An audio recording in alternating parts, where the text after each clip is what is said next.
Going the distance with local sports. This is the X Sports Network.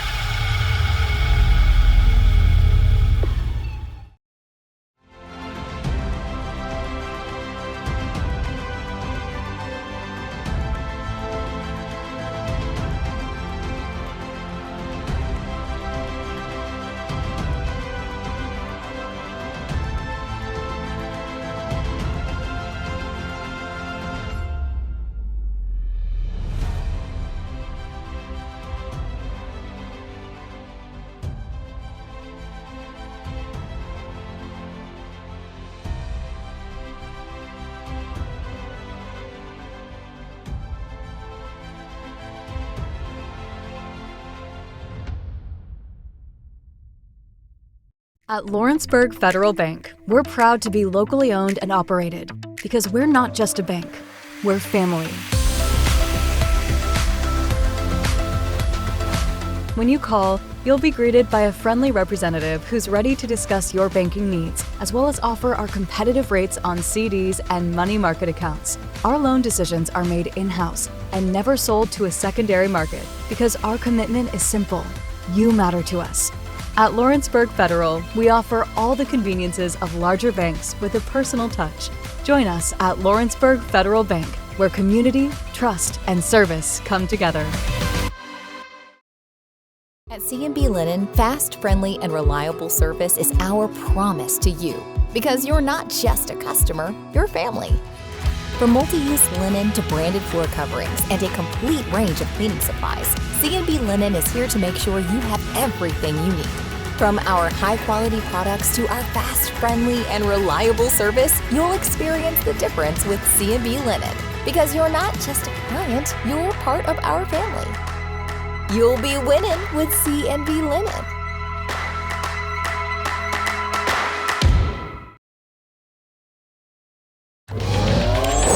Going the distance with local sports. This is the X Sports Network.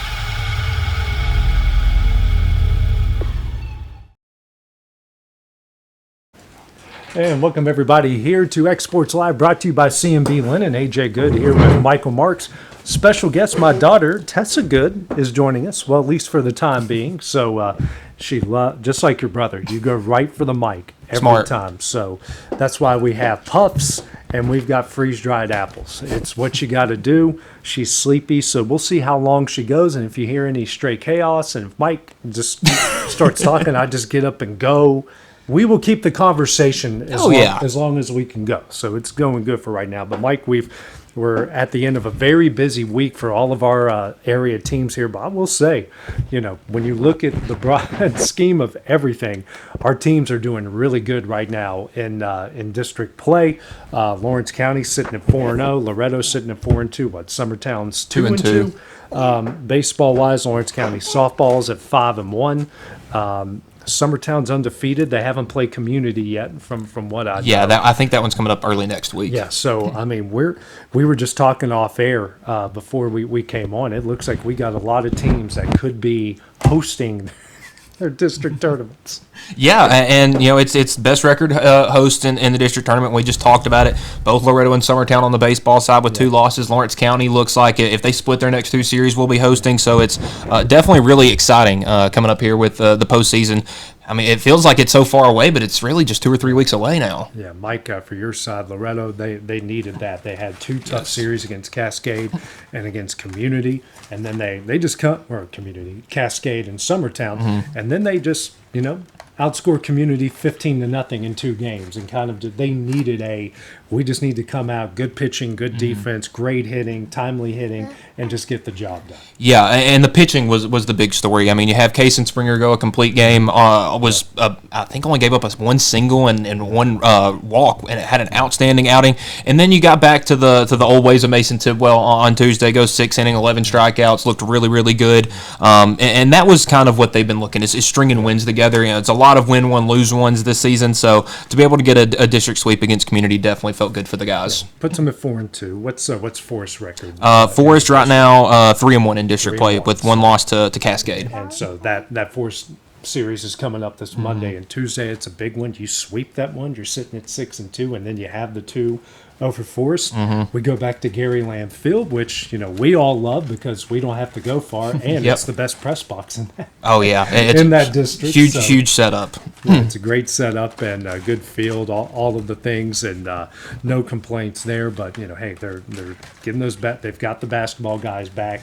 You're at the point now where it's really not much of an excuse anymore. Like, hey, they've been back, they've been playing, and it's good. And it's also good to see Mason back on the mound start to get into a rhythm and the flow. I know with the injuries he's had, he hasn't and not pitching at all last year, but it's good to see him come out here and starting to see the velocity tick up. You start to see the accuracy get better, and he's improving with every game. Yeah, you can tell he's just getting his feel about him. That his first start against Cascade went well. It was 2 innings. Didn't give up any runs. Had a rough outing against Summertown last week, but really got back to his old ways. 1 hit, 3 walks, 11 strikeouts. Like you mentioned, the velocity, he got up over 90 a couple of times, so it was good to see that back from Mason. Yeah, and also if anyone, Mason Thibault gets up to the plate with 2 on. I don't care the situation. I don't care what's going on. Just walk him. Yeah, it's gone. Just walk him because he's going to crush it. Because I still go back to that solo home run he hit in the state championship. Oh man! game. I mean, just absolutely crushed that ball. And then every time I see him go to left center, like he's been doing coming back, it's pretty impressive. So, right across the way here, Mike, Lawrence County 4-0 within the district after sweeping Giles County this week. They've won their district games 2 ways: blowouts and 1-run thrillers. And where they win late, a walk-off. Logan Mays, he will be the first to tell you he didn't have his A stuff. He probably had a C, maybe C- stuff. Still 6 shutout innings, struck out 11. The defense was incredible. They got a couple big double plays. Hub Mags with a diving save with 2 outs in the 7th to give Jack Story the win there. Then the walk-off. Hub Mags, it's funny. He gets the walk-off hit in game 1. His first to bat in game 2, 2 outs. 2 on and rips a double in the left. So back-to-back at bats helps his team win games. Yes. The last one to end game 1 and the first one to start game 2. And then, they go to Giles County. Braden Morrison now. He's officially a Morrison now, not the artist formerly known as Braden Green. Good solid innings, giving up 1 run. The bullpen comes in. Everyone shuts the door. They just offense, defense. Their bunting has been really good. The way they've been able to move runners. They've stolen a ton of bases. This team is just, 16-4. They're rolling right now. I was about to say, we were talking before we came on air. The Baseball Coaches Association had them ranked 4th in the state in 3A. And like you mentioned, the pitching and the offense have really both been rolling well. I mean, there's the 2-1 wins, the 1-0 wins, but then a 6-3 win over Summertown, an 8-1 win over Giles County, because those are no slouch of teams in their own respective rights. Man, this like you mentioned, AJ, this team is just rolling. Yeah, and they got Lewis County tonight, CPA on Friday. That should be a good test to see where they are. But they'll probably throw a lot of pitchers out there. They might give Braden or Logan, a bullpen session here for it. On the other side of our county, Summertown, kind of a couple, close games. I never would have thought in a million years I'd be saying Summertown baseball won a game 1-0. Yeah. Man, Jackson Bennett's pitching was great. Their defense was exceptional. They got some really good base running early on. They win that game. Lose a tough one at Cascade, but you start to see the pitching starting to come together. They gave up a lot of stuff early on, but it's really starting to come together now. Yeah, and Cascade, I think, is a very underrated team in the district because they're not going to blow anybody out, but their pitching is incredible.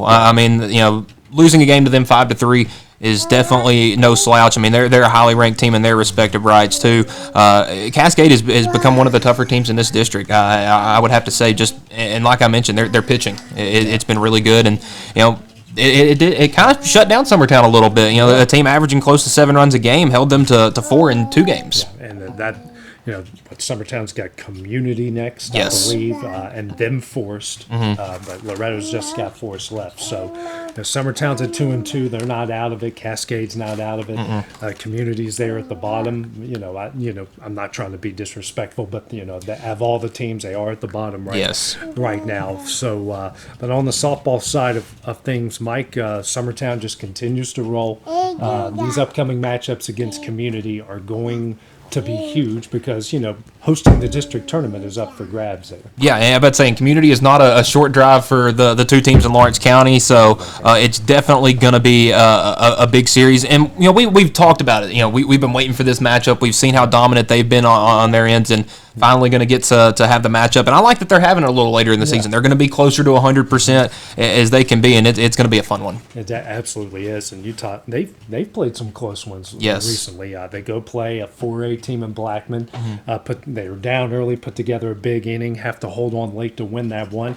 Then Cascade gave them all they could handle. They really challenged them in a lot of ways, and then they were able to hold on late to win that game. So they're taking a lot of challenges, but they're holding up so far. Yeah, and again, these teams are two teams that are wanting to hoist state championship trophies here in a couple of months. So you're going to want to play the Blackmans and the bigger high schools in Murfreesboro to really see where you're at this point in the year. But I mean, if a 2A team can hang with one of those, you definitely got yourself a good squad. Yeah, absolutely. And then the cardiac Lady Cats on the other side here, Mike, 5-1 within the district. And only one of those was not a one-run walk-off win, and that was a blowout at Tullahoma. But they go to Giles County. They're up early, have to hold on late. Good defense, good pitching. They got Tevi Statham back in the lineup after her injury from basketball season. She's really been strong as of late. Some pretty clutch hits. She had a couple RBI singles against Giles County the other day. But the pitching's really coming around. The defense is much improved. This is turning into the team that went to the sub-state last year. Yeah, and it was something that you had talked about with Coach Lloyd over in your interview with him a couple of weeks ago, is finding consistency. It seems that they have started to find that. They're starting to string a bunch of wins together, and that makes this team extremely dangerous. We talked about Lawrence County potentially hosting the district tournament in baseball, and it's starting to look like a pretty good chance of happening on the softball side of things as well. Yeah, absolutely. T1 down. So this is up. That's down. You got them backwards. But, hey, you're not crying, so that's a good thing. But walked in on the baseball. Yeah, she's seeing all the baseball over there. And, it's been a struggle for Loretto softball this year. Do see a lot of positives. They are finding ways to put up runs and do those sort of things. If you got first-year head coach, you got a lot of newcomers in the lineup, a lot of girls who haven't been there over the last couple of years. So you've got a lot to look forward to. A lot to improve, but it's like anything else. Just 2-3 years ago, that team over there won 3 games, and now they're 4th ranked team in the state. Yeah. You can't get your head down. You get a new coach. You want to build a new culture. I kind of look at the same way I looked at the Mustangs football team back in the fall. Yeah, their record wasn't great, but you had a whole lot of new, both on the coaching staff and with the players. I see a lot of this in the softball side. Yeah, it may not be glamorous on the scoreboard this year, but it's definitely a young team that's going to be building as the years go along. To some local sports news, Mike, Katie Criswell will have a new home for next year. She's announced she's going to the transfer portal over at UNA for her senior year. She's had 3 really productive years there in Florence. I think everyone here is not big fans of the transfer portal. This is our one exception when you're about to go through your 3rd coach in 4 years. And she hasn't had a say in the other ones. Not saying that UNA hasn't put her voice into perspective, but she gets a chance to choose who she gets to play for next, and I completely understand it.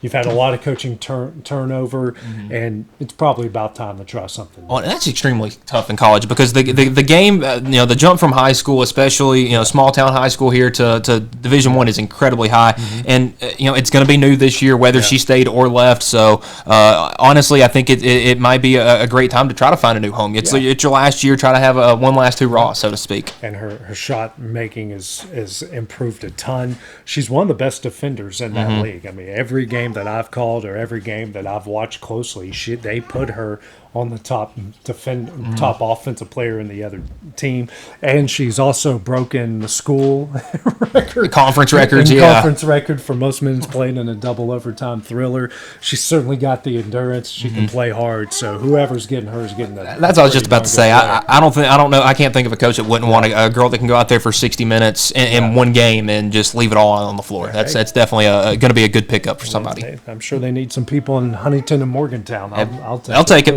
Definitely need them in Knoxville. That's yeah, sure. I would say at that point we'll just take anybody. I mean, well, speaking on that a little bit, I talked with Corey and Taylor the other day. Hi, honey.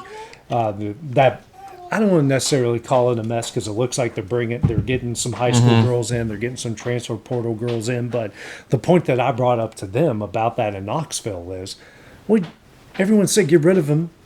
It happens. Thank you. Okay, I'm glad. It happens, and then everyone loses their mind. I'm glad somebody else has said that, too, because that's how I feel. It's like all these players entering the transfer portal, well, they weren't good for you last year. Yeah.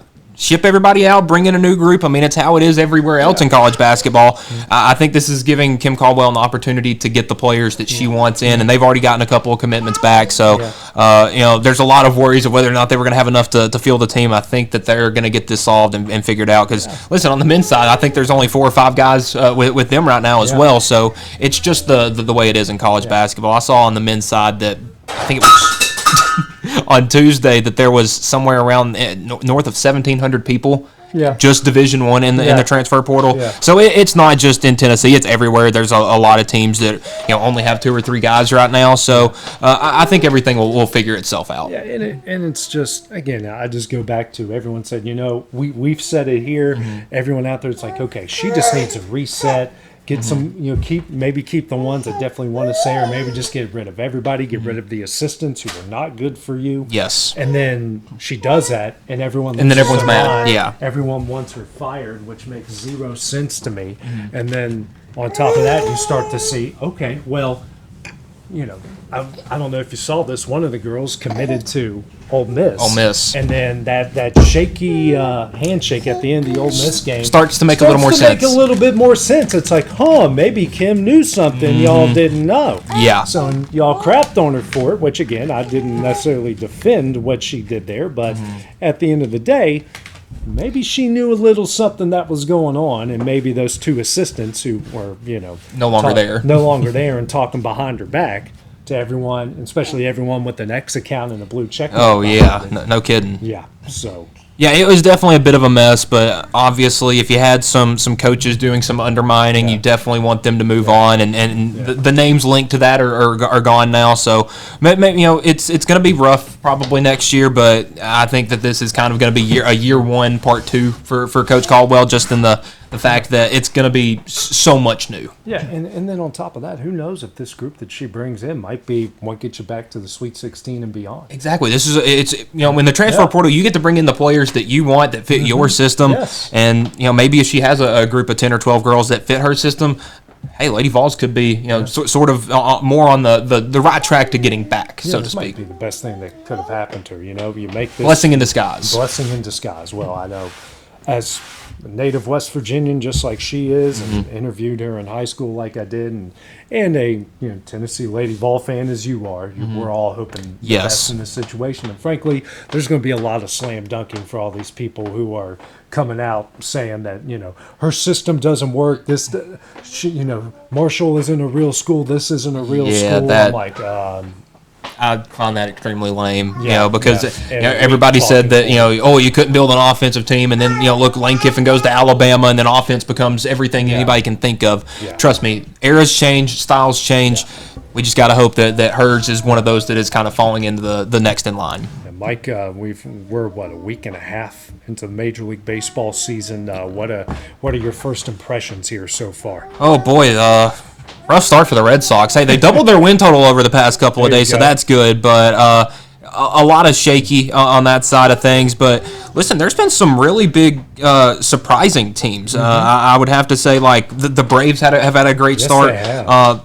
Pittsburgh, they had a rough start, and then they got a traffic cone and then won like 5 games in a row. They've won 7 out of their last 10. So there's been a lot of surprise, not a whole lot. The White Sox are already struggling to start the year, but there are, I would say a lot of consistency. But a lot of the teams predicted to finish highly in some of these leagues are starting the year a bit rough. Both Toronto and Boston are below 500.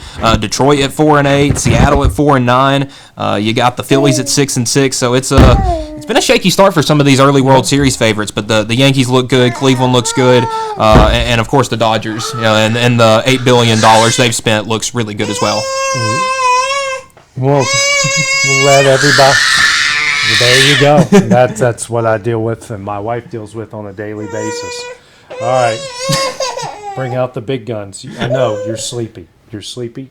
I know. Me too. We get it. Here.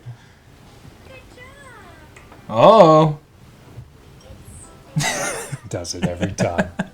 Miss Rachel. Okay, you got Miss Rachel. And we also haven't got a chance to talk about the basketball national championship. We'll get back into baseball. I'm every TV news producer's disaster right now because I'm jumping from sport to sport. But Michigan wins the Final Four. UConn gave them the best chance that they could. They kept it within single digits there into the last media timeout.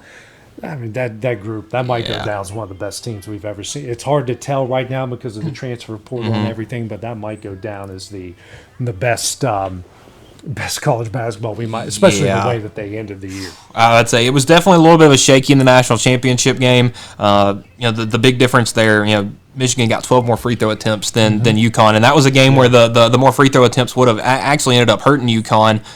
But yeah, Michigan. I mean, what can you say? I mean, you could tell after the way they ran through Arizona without Lindeborg on the floor that UConn. I mean, it was going to be a tough fight, but UConn just a couple of pieces too short. And man, that Michigan team, I didn't have them in any of my Final Fours initially. I thought they were going to be one of those one seeds, kind of like Auburn last year, that started the season really hot and then kind of flamed out at the end.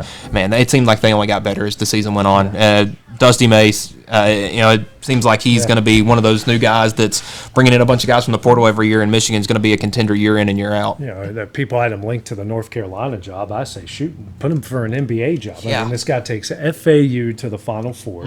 He goes to Michigan, wins a national championship in Michigan. They in year two. They shouldn't be. I mean, because right now Michigan's the better job than North Carolina. They shouldn't be talking about him to a blue blood because he's making Michigan into a blue blood. They should be talking about him to the NBA. Yeah, and I think that might be the next step for him because he's a really young guy, and he kind of reminds me a lot of Brad Stevens, and not necessarily in their coaching style, just in the young guy that brought an up and coming school, took a bigger job. Could be moving on to the NBA pretty soon because it seems like those jobs. I mean, if you don't make the play-in, you're out. Yeah, and if you can't be in the top 11 in your conference. I would say there's 15 teams in a conference. If you can't be in the top 2/3, which, by the way, how just depressing has this NBA season been? I mean, literally, you had the Kings down in a game fouling Steph Curry. Yeah, it's like, were you trying to lose on purpose? Which yes, they are. Yeah, I'll fix it.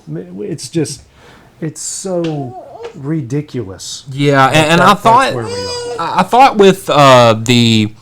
Getting the NBA back on NBC and Peacock and stuff like that would bring a lot more eyes and would maybe change the perception of the game. But it's been another tough year for the NBA. And I don't know. It just feels like the game is so maybe oversaturated at this point. There are talks of expansion. I think we're almost at the point where we need it. Yeah. Or that's either move somebody. Yes. I'm begging. I was a huge Sonics fan. Put a team back in Seattle. I will be a Sonics fan no matter who. Yes. If they move a team, they create an expansion team. There's talk of that. There's been a lot of talking heads saying that they should contract the season from 82 down to 72. I don't know if that solves the problem that they're wanting. Yeah, because I don't think it's a oversaturation of games. I just feel like the way the game is played compared to the high school and the college levels isn't what the fans want to see right now. If it's not putting butts in seats and eyes on TVs, something's got to change. And I don't know how you can rule change and fix a system or fix how the way the game's played, but it feels like something needs to be done pretty soon. Absolutely. And then on the other side, the NHL. I mean, we're going down to the final week and a half of the regular season. Everyone's got 4 games left, and there's only 2 or 3 teams that are out of it, and everyone, and it's wild. Everyone who's competing for those final spots are all playing each other. Yeah, that's what makes it really fun. It. Yeah, it's crazy in both divisions. I'm about to say, you look, there's only 5 teams that have been eliminated from playoff contention, and it's the teams you would expect. And man, it's a tough race to the top this year. Yeah, absolutely. Now let's get to the Masters, Mike. What's going on? You got any Masters updates? I think the morning crew's already through. Right? Yes, we got Burns 5 under right now. Okay. Rory's in second. I was about to say I'm kind of on him to repeat. I know it's not the most frequent thing, but man, it just seems like right now Rory is on top of the world right now. But I mean, it just. I saw the Tennessee kid Jackson Harrington birdied on his first hole, so it's been a fun start to the Masters, I would say today. And absolutely, and it's only going to get better. It's Yes. a lot of fun. I'm sorry. No, that wasn't you. I kicked. Anyways, it's kind of course. What did you do? That's why you don't hit buttons. When Daddy gives you the phone and your finger's still on the button, hey, let Daddy have it. Let Daddy have it. Here, no, stay down. Stay down. You look so comfy. Yeah, just don't touch anything. Your brother used to do the same thing at that age. Just kidding. Oh, But yeah, Sam Burns off to a good start, as is Rory. Jason Day's 3 under as well. Some of the higher, the names that were maybe a little more highly favored. Xander Schauffele's 1 under.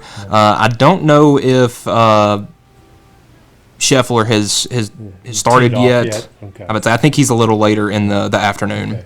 So, I mean, anything could happen. Yeah, you can't win the tournament on the first day. You can certainly lose it. Yes. You can certainly put yourself out of position. But I just love the Masters. It's like because you go from opening day, the Final Four, and then you have the Masters, and right after the Masters, you get the NHL and the NBA playoffs. Yeah. So it's like spring is here, summer's right around the corner, and it's about to get really fun. Yeah, I bet say this is the almost the best time of the year for sports. I bet say you just had the college basketball season finishing up. You've got the Masters, which I feel like is really the introduction into the spring and summer sports. You got the MLB coming back, NBA and NHL playoffs coming up. Next couple months are going to be really fun. Yeah, it is going to be really fun.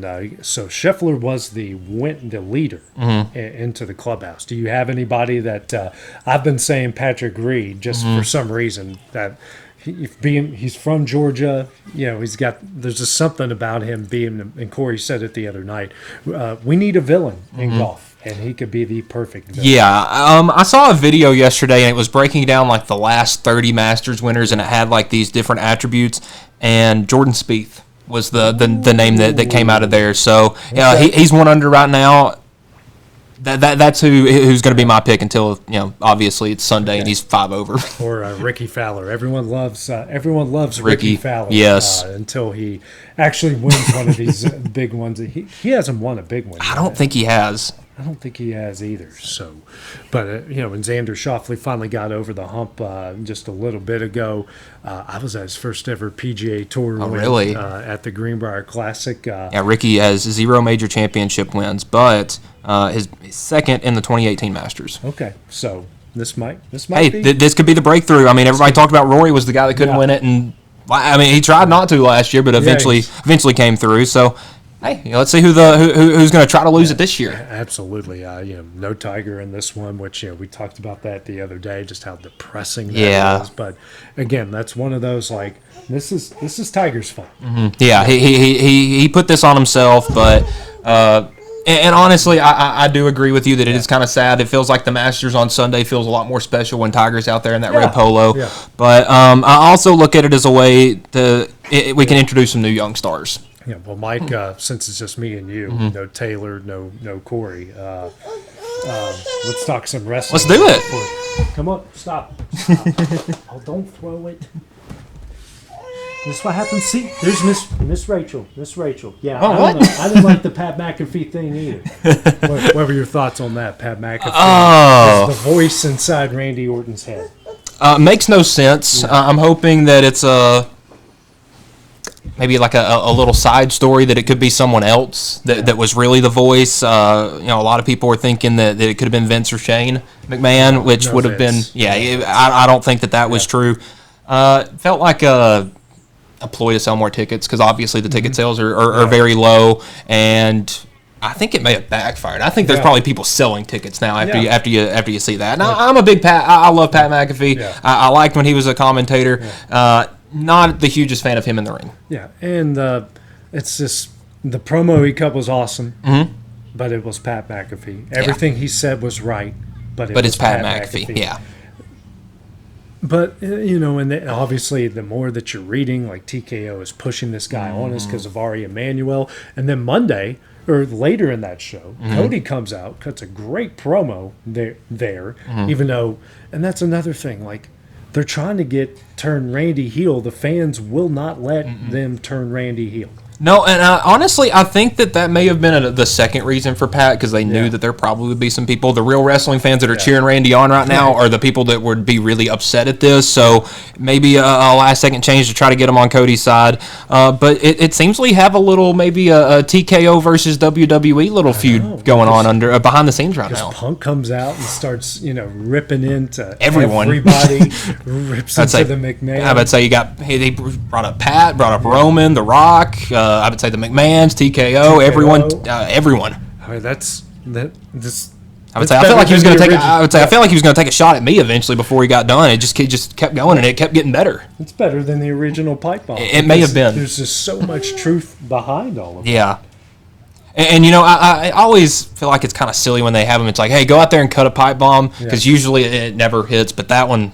He had that Monday, yeah. He saw what happened on Friday, probably walked into the office and said, "Don't worry, Hunter. I got you. Yeah. I got you. Just block me out 15 minutes. I'm about to go out here and cook and do all of that." So I really love Punk's promo, but we got all the cards set up.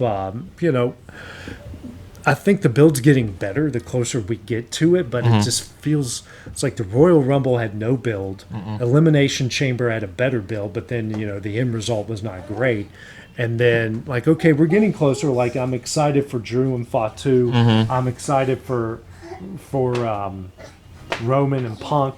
Not so much excited for Randy and Cody, just because of the whole Pat McAfee stuff.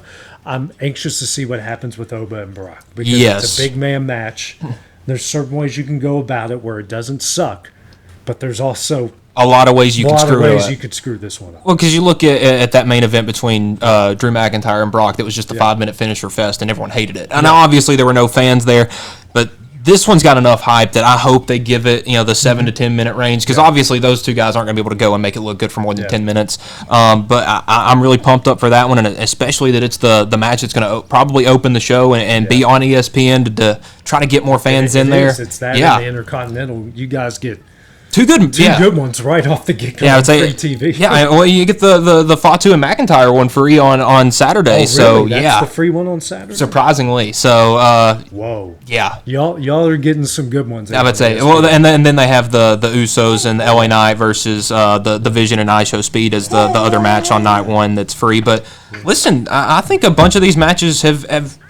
I'm rather excited for. I think the Liv and Stephanie Vaquer had a pretty good build. Yeah. The lack of a build, I think, has been good for the Seth Rollins and Gunther match, because I think that one's going to be the one that kind of steals the show, because those two dudes work and they're incredible. Yeah. And then just for me being a big Finn Balor fan, I'm kind of happy they got the Demon coming back. Yeah. I wish it was a surprise, but and they didn't.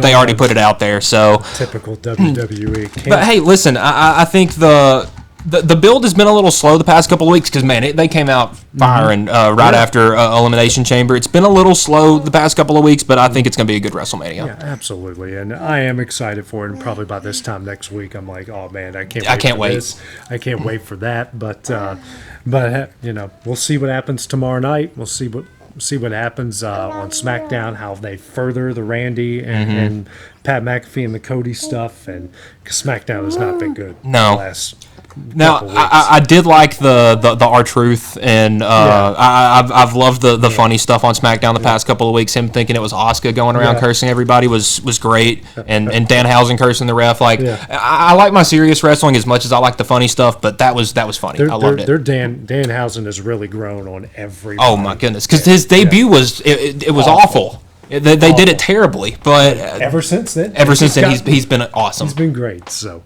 all right, Mike, that will do it for X Sports Live, brought to you by C&B Linen. We'll be back next week, next Monday. We'll be recapping the weekend and get you ready for everything that's about to happen throughout the week. So, for Michael Marks, I'm AJ Good. That's my daughter Tessa Good. We'll see you guys next week. Going the distance with local sports. This is the X Sports Network.